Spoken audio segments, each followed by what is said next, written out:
Kitagawa et Gojo sont tranquillement assis dans les escaliers du lycée, en attendant la reprise des cours. Pendant ce temps, Gojo regarde une nouvelle série, évidemment recommandée par Kitagawa pour qu'il puisse trouver une idée de nouveau cosplay. Cette fois, c'est un anime sur 3 lapines tueuses. Ça semble être une comédie, et le personnage que Kitagawa veut incarner s'appelle Arisha.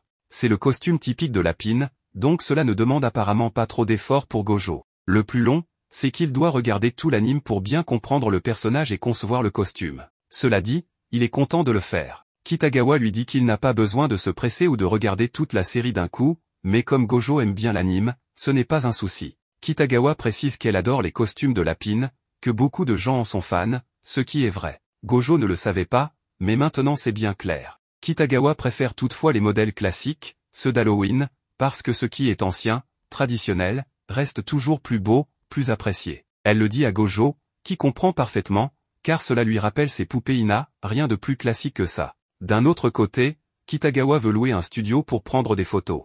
Gojo devient nerveux en repensant à ce qui s'était passé la dernière fois, et il veut bien se renseigner sur l'endroit avant. Kitagawa lui offre ensuite des Poki, mais pas de façon normale, elle en met un dans sa bouche et s'approche de lui, une blague apparemment, mais ça fait quand même battre fort le cœur de Gojo. Noah arrive à ce moment-là, car elle devait parler de la fête d'Halloween pendant le déjeuner, et son ami ne répondait même pas à ses messages. Kitagawa s'excuse en lui offrant quelques Poki. Noah regarde Gojo d'un air un peu sérieux, se demandant quel genre de relation il a avec Kitagawa, vu qu'ils sont toujours ensemble. Le jour suivant, Gojo envoie un message à Kitagawa pour lui demander de venir chez lui samedi. Kitagawa est un peu nerveuse, pensant que c'est comme un rendez-vous.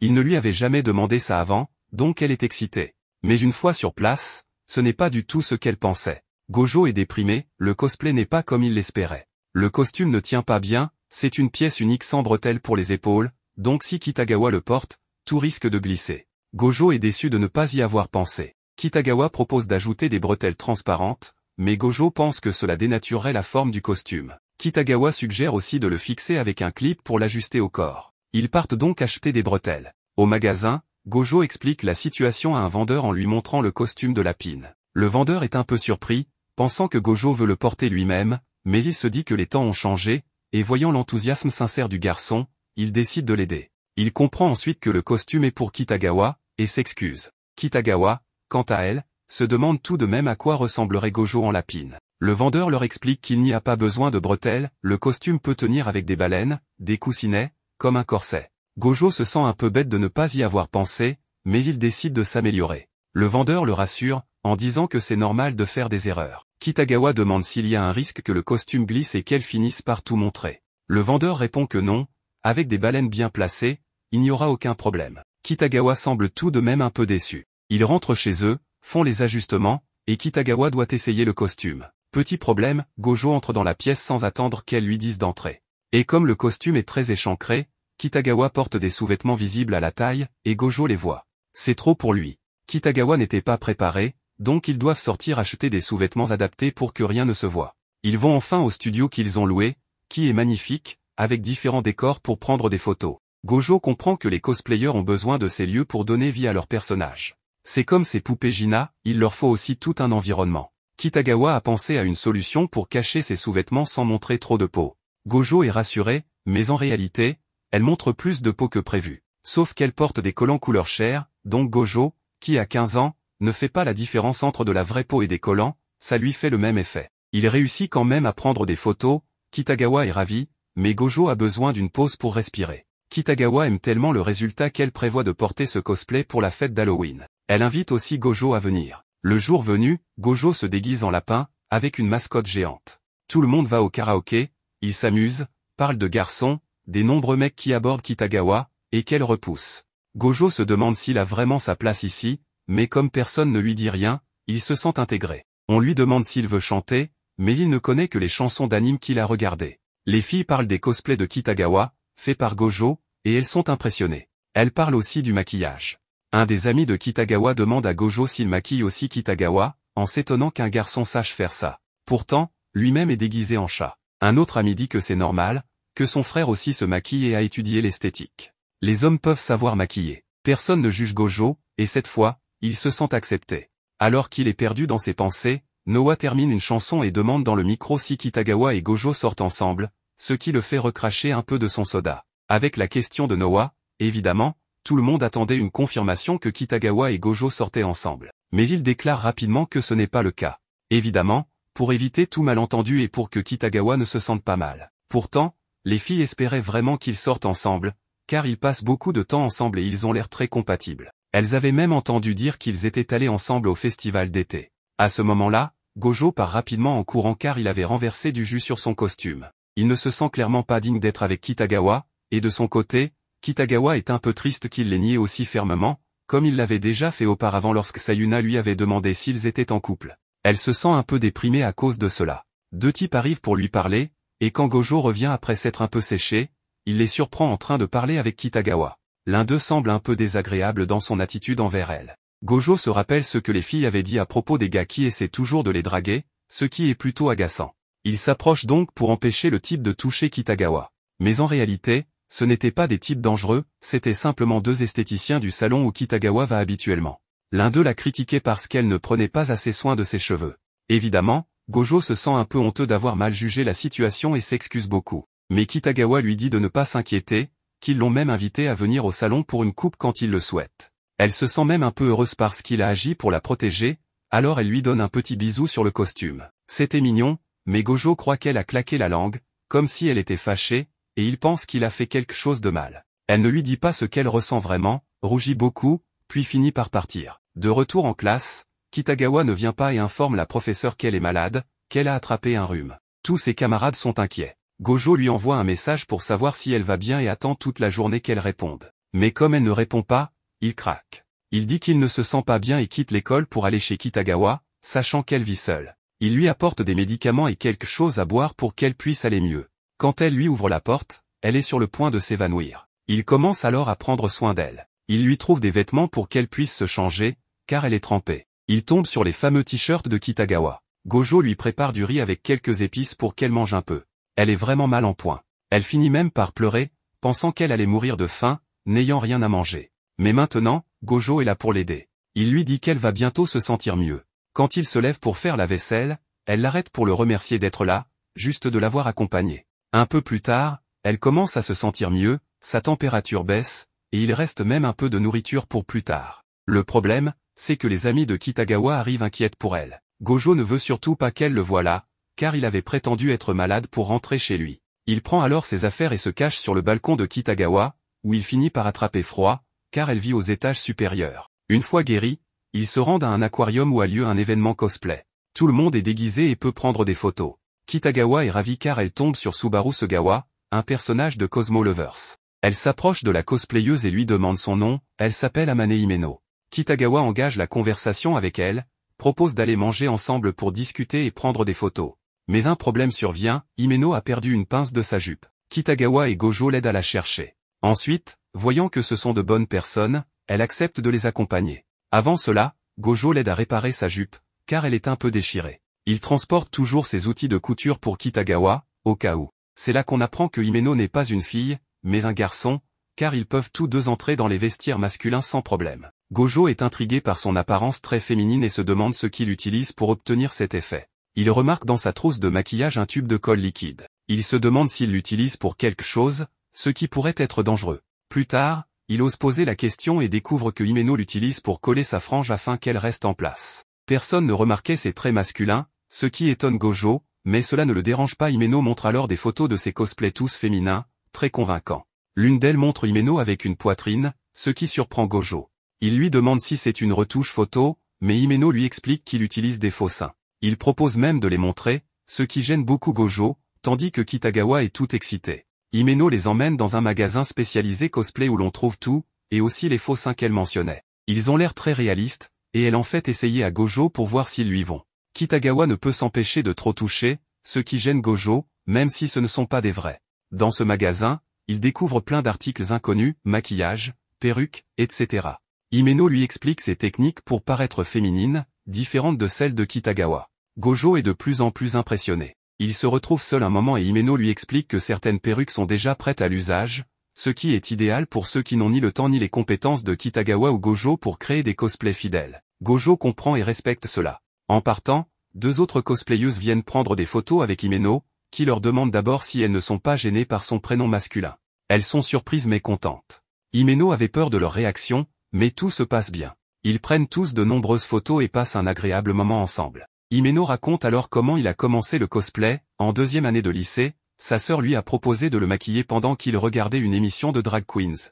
Elle a réussi un superbe maquillage, ce qui les a poussés à expérimenter. Elle lui prêtait même des vêtements qu'elle ne mettait plus.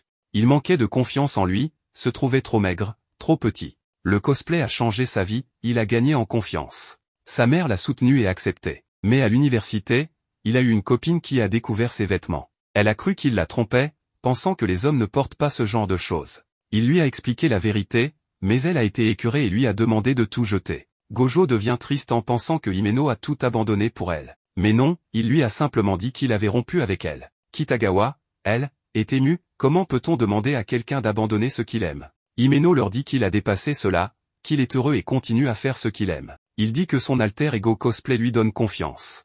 Ils passent une bonne journée ensemble. En le laissant à la gare, il le voit enfin en garçon, très mignon, petit et mince, parfait pour paraître féminin. De retour chez lui, Gojo prépare le repas pour son grand-père, puis sort pour accompagner Kitagawa à une séance photo en tant que modèle. Il observe en assistant, impressionné par le travail de Kitagawa. L'assistante lui dit qu'elle travaille souvent en ce moment, et Gojo se souvient qu'elle voulait s'acheter un appareil photo réflexe. Elle économise donc beaucoup. Il voit Kitagawa sous un autre jour, comme si elle appartenait à un monde inaccessible. L'assistante pense qu'il est son petit ami, mais il dément en disant que leur relation est uniquement professionnelle, ce qui laisse l'assistante songeuse. Plus tard, Kitagawa, très bien habillé, termine sa séance. Ils doivent aller à un anniversaire et aller chercher un gâteau. L'assistante se demande pour qui est la fête, car ce n'est pas l'anniversaire de Kitagawa. Elle pense que c'est celui de Gojo et qu'ils sont ensemble, même s'il est trop timide pour l'admettre. Mais il s'avère que la fête est pour Shizuku, le personnage préféré de Kitagawa, celui qu'elle a déjà cosplayé. Elle a acheté des masques de Shizuku et organisé toute une fête d'anniversaire pour elle. Elle est ravie. Gojo comprend alors que même si Kitagawa semble différente lorsqu'elle est mannequin, elle reste la même fille joyeuse et parfois un peu naïve qu'il connaît. À l'approche du festival culturel, la classe de Kitagawa et Gojo décident de tenir un stand de boulettes version roulette russe. Leur professeur annonce qu'ils ont 2 semaines pour se préparer et rappelle que les garçons devront gérer la majorité des tâches physiques. Les préparatifs peuvent se faire avant l'appel, à l'heure du déjeuner et après les cours. Elle les met en garde de ne pas rester trop tard, tout élève restant après l'heure de fermeture verra des points retirés, ce qui pourrait nuire à leur chance de gagner pendant le festival. Lorsque la professeure précise que tous les projets de classe seront notés cette année, la salle s'agite d'excitation. L'idée de décrocher la première place motive instantanément tout le monde. Ravie de cet engouement, elle ajoute qu'en plus des stands et attractions, un concours de beauté aura également lieu durant l'événement. Elle explique que le gagnant rapportera des points spéciaux pour sa classe. Sans hésitation, toute la classe encourage Kitagawa à participer, unanimement convaincue qu'elle est la plus belle fille de l'école. La prof lève la main pour capter à nouveau leur attention et annonce que le concours de beauté comporte une règle spéciale, si une fille participe, elle doit se déguiser en garçon. Les yeux de Kitagawa s'illuminent. Cette règle lui donne la parfaite excuse pour faire un cosplay masculin à l'école. Elle se porte immédiatement volontaire. La classe accepte avec enthousiasme de la voir participer. Kitagawa demande alors à la professeure si elle peut faire un cosplay plutôt que de simplement se déguiser. La professeure confirme qu'aucune règle ne l'interdit. Souriant de toutes ses dents, Kitagawa commence à réfléchir et choisit rapidement de faire un cosplay de Rei, de la série Press Host. À l'évocation du personnage, toutes les filles de la classe poussent des cris excités. Gojo, un peu perdu, se demande si la série est si populaire. Certains garçons avouent ne pas trop connaître, seulement que c'était un anime de type harem qui a eu une adaptation en drama live-action. Il se rappelle que la série avait eu beaucoup de succès à sa diffusion, pas seulement grâce au personnage masculin, mais aussi à son héroïne charismatique. Les filles s'extasient en évoquant l'actrice principale, Miko. Kitagawa est surprise d'apprendre que la plupart connaissent surtout le drama, alors qu'elle ne connaît que le manga et l'anime. Elle déclare vouloir porter le costume de la scène du bento, ce qui fait réagir Miraami. Il avoue avoir regardé le drama à cause de sa petite sœur et que cette scène l'avait fait pleurer. Une autre fille rejoint les éloges, et bientôt, toute la classe est convaincue que Kitagawa a une vraie chance de gagner. La prof demande alors confirmation, la classe choisit-elle bien Kitagawa pour représenter leur salle?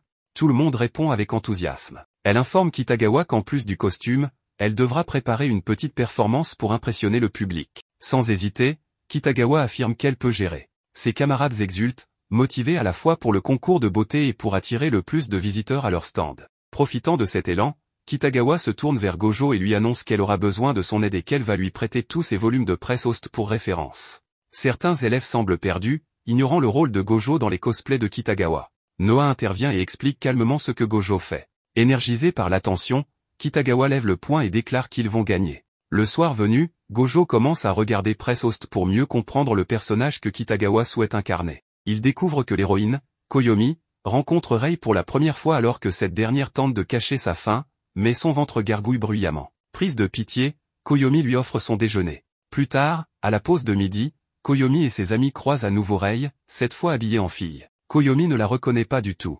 Ce n'est que lorsque Rei l'appelle hors de la classe pour lui rendre le bento qu'elle lui explique tout, elle travaille à mi-temps comme host masculin sous le nom de Rei. Après la perte de ses parents, son grand frère est devenu host pour les soutenir, et elle a fini par entrer dans le même milieu. Elle demande à Koyomi de garder son double jeu secret. Koyomi est stupéfaite, Rei, la présidente du conseil des élèves et élèves modèles, est aussi la host numéro 1 du Rainbow Rose Host Club. Rapidement, Koyomi est aspirée dans le tourbillon du club et rencontre les autres membres après avoir découvert la vérité. Gojo arrive enfin à la célèbre scène du bento, Rei, sans perruque mais toujours en uniforme de host, s'assoit à côté de Koyomi. Celle-ci lui offre un bento fait maison. Rei le mange avec bonheur, mais Koyomi se sent soudainement complexée, comparé au repas somptueux que Rei reçoit de ses clientes, son bento lui paraît banal. Elle se demande en silence si elle a une place spéciale dans la vie de Rei. Ce qu'elle ignore, c'est que Rei chérit ses bento plus que tout, car il lui rappelle sa mère disparue et les jours paisibles d'avant. Depuis, sa vie est devenue lourde, mais le temps passé avec Koyomi est devenu un rare réconfort. Rei est reconnaissante que son travail de host lui ait permis de la rencontrer, mais elle craint que ce même travail empêche Koyomi de croire pleinement en ses sentiments. Gojo ne peut retenir ses larmes. Ému par la profondeur de l'histoire et l'intensité des émotions, il comprend enfin pourquoi Kitagawa et les autres sont si accrochés à cette série. Press Host est vraiment spécial. Dès qu'il en a l'occasion, il partage sa réaction avec Kitagawa, qui s'illumine de joie, exprimant à quel point elle aime la série et le personnage de Rei. Ils s'enthousiasment tous deux sur les émotions brutes et les conflits réalistes qui traversent l'histoire. Ils admirent à quel point Rei est à la fois cool et gentille, et comment chaque épisode révèle de nouvelles facettes de sa personnalité. Leur conversation glisse naturellement vers Tsumugi, la rivale amoureuse de Koyomi. Malgré son attitude froide et distante au début, elle a prouvé à maintes reprises qu'elle tenait profondément à Koyomi et à Rei. Gojo évoque un de ses moments préférés de l'anime, celui où Tsumugi défend Koyomi après qu'un groupe de hosts de Baran l'a harcelé en découvrant que Rei était une femme. Furieux qu'elle ait gardé le secret, ils se font rapidement rabrouer. Tsumugi leur rappelle que les clientes régulières de Rei connaissent la vérité et choisissent de la soutenir malgré tout.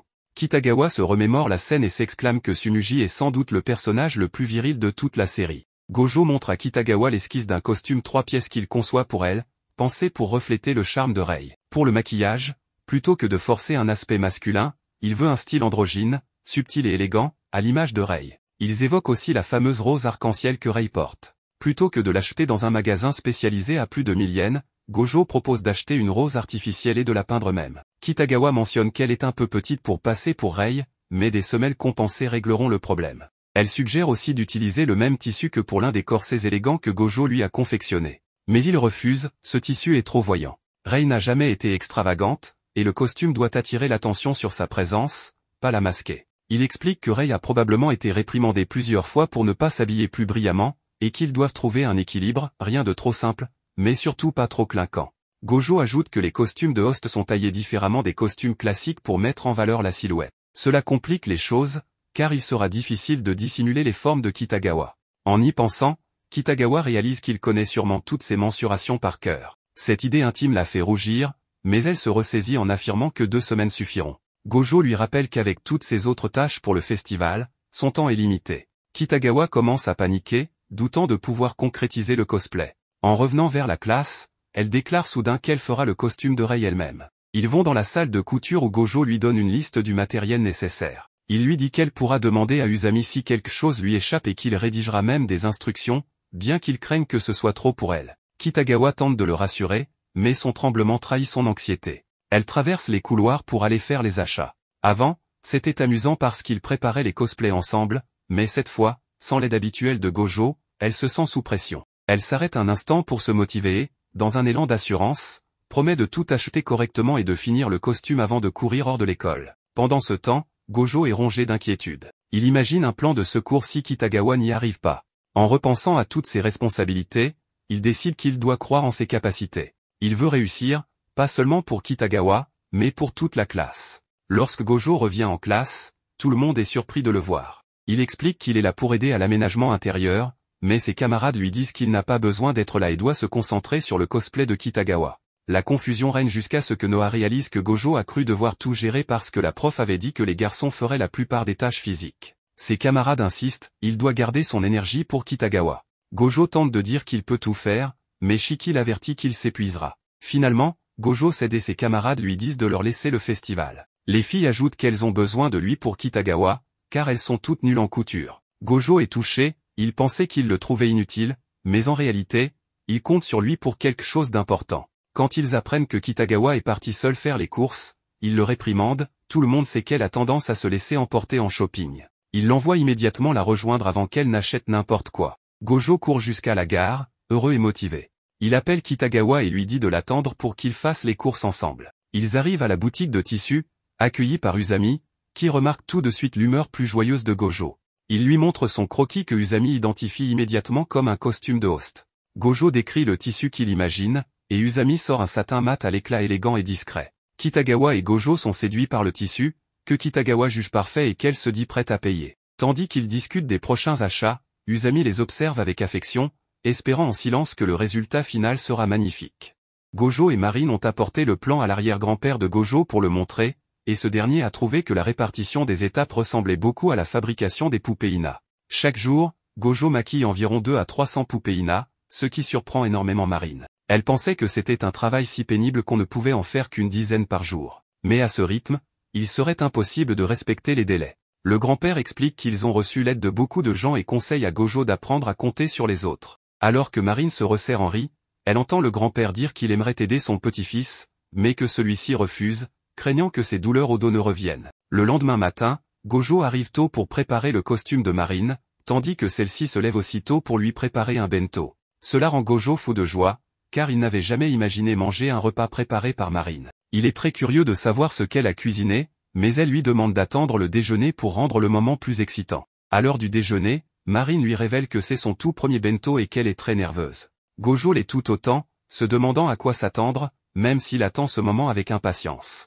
Marine sort alors 2 boîtes contenant des onigiri garnis de viande. Gojo est si heureux que son cœur s'emballe à l'idée de partager ce repas avec elle. Mais celle qui s'emballe le plus, c'est Marine, qui se demande ce que signifient les battements de cœur de Gojo et son expression de bonheur. Elle sent qu'à ce rythme, elle va finir par l'aimer encore plus. C'est la première fois que Marine ressent une telle gratitude pour un simple bento. En tenant la boîte, Gojo sent son poids, chargé des émotions de Marine. Les jours suivants, Marine lui prépare des bentos tous les jours, si bien que le grand-père commence à se dire qu'il va bientôt avoir une belle fille. Pour le concours de beauté de l'école, les garçons porteront des vêtements féminins et les filles des vêtements masculins. Chaque groupe n'a qu'une minute pour défiler, car toutes les classes participent. Marine décide de présenter une performance inspirée de l'appel au col, typique des clubs à la mode. L'original étant long, il propose d'en raccourcir la durée, mais Marine a sa propre idée que tout le monde accepte. Pour la réaliser, ils ont besoin de son et de lumière rappelant un club, et décident donc de demander l'aide du club de décoration. L'un des membres est tellement fan de Rei qu'il rêve de voir Marine la cosplayer, surtout dans la scène où elle offre un bento. Pendant ce temps, Gojo s'affaire sur le costume et surprend une conversation des filles expliquant pourquoi cette scène de bento est si populaire, elle donne l'impression d'un traitement unique et privilégié. Pourtant, il ne réalise même pas qu'il vit ça tous les jours avec Marine et ses bento. Les filles viennent ensuite discuter avec lui de Rei et du film. Gojo ne comprenait pas pourquoi tout le monde l'adorait, même après avoir vu plusieurs séries. C'est logique, car Koyomi est l'archétype de la princesse et ce n'est pas facile à saisir pour lui. À ce moment, Marine a une idée soudaine, elle se transforme en Rei et appelle Gojo princesse, le mettant très mal à l'aise. Elle continue à lui parler comme un prince à sa princesse, sous le regard amusé de ses camarades. Noga, une autre fille, se joint au jeu en jouant un autre personnage pour taquiner Gojo, qui rougit de gêne, n'ayant jamais vécu une telle situation. Heureusement, un camarade arrive pour lui demander de l'aider à porter un panneau, lui offrant une échappatoire. Les 3 autres filles doivent ensuite partir s'occuper des stands, laissant Marine seule à s'entraîner avec les costumes inachevés. Elle décide d'aider Gojo à coudre au moment où il revient. Les filles l'avaient envoyé la chercher pour qu'elle s'entraîne, alors Marine s'excuse et promet de réparer ses maladresses plus tard. Elle avait essayé de recoudre un bouton mais avait échoué, ce qui amuse pourtant Gojo. Il reste 4 jours avant le festival culturel. Le lendemain, Gojo fera essayer le costume à Marine. C'est son premier costume masculin complet, il espère que tout ira bien. En feuilletant un magazine de mode, il s'étonne que ces filles ressemblent vraiment à des garçons. La fois précédente, il avait soigneusement suivi les mesures pour un cosplay féminin masculinisé, mais il sentait que quelque chose clochait. Le lendemain, Gojo apporte le costume pour l'essayage. Pour enfiler ce costume ajusté, Marine doit d'abord mettre un vêtement de compression pour avoir une silhouette masculine. En portant le costume luxueux de Rei, elle éblouit tout le monde. Cette qualité de costume est due au talent de Gojo. Pourtant, il n'est pas satisfait, trouvant la veste légèrement trop grande. En tirant légèrement sur le tissu à l'arrière, l'illusion masculine est parfaite et tout le monde s'exclame qu'elle ressemble encore plus à Rei. Gojo réalise que ces mesures n'étaient pas totalement justes à cause du vêtement de compression. Il décide donc de retoucher le costume, même s'il ne reste que 3 jours. Il veut aussi que Marine paraisse le plus masculine possible, car sur scène, le public sera loin et ne verra pas ses expressions. Cela lui rappelle Chitose, qui, en cosplay féminin, semble parfaitement féminin grâce à des détails subtils. En parlant de lui, Marine présente Chitose à ses amis, qui sont fascinés. Un garçon, croyant voir une fille, demande même à être présenté, mais déchante en apprenant qu'il s'agit d'un garçon. Avant que Marine ne fasse un essai de scène, Gojo se rappelle les conseils de son grand-père, apprendre à s'appuyer sur les autres. Il demande alors aux camarades un peu déçus de l'aider à entraîner Marine à être plus masculine. Ensuite, il leur demande de se tenir côte à côte et de prendre une pose qui convainc les filles que Marine ressemble vraiment à un garçon. À ce moment, Takeru arrive avec de l'eau pour tout le monde et emmène Murakami, qui est gêné de peur d'être jugé fan obsessionnel. Gojo le rassure, chacun a ses passions. Murakami prend donc une photo souvenir. Il l'avait promise à sa petite sœur en lui disant qu'un ami faisait un costume de Rei. Mais il photographie surtout le costume, ce qui frustre Marine, car il n'a même pas capturé son visage adorable.